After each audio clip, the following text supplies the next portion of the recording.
चाषींको पई बड़ खुशी खबर एणिकी जेमिति फसल नष्ट हेले भी मिलिबो क्षतिपूरण। वर्षा बा बन्या द्वारा फसल क्षतिग्रस्त हेले सरकार टंका देउथुबा बेले बे हाथी बारहा भली वन्यजंतुଙ୍କ द्वारा नष्ट हेले भी क्षतिपूरण मिलिबो।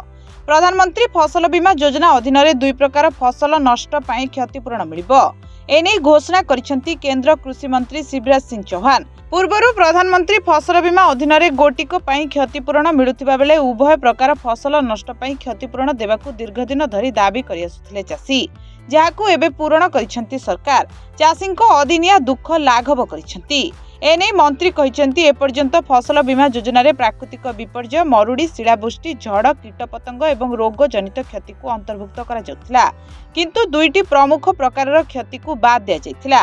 वन्यप्राणी द्वारा फसल क्षति एवं अत्यधिक वर्षा जोगु बन्या किंबा खेत रे दीर्घ समय धरी पानी जमी रहिबा जोगु क्षति को बाद दिया जाइथिला, जहा पई एबे चाषी बीमा योजना रे क्षतिपूरण मिलिबो।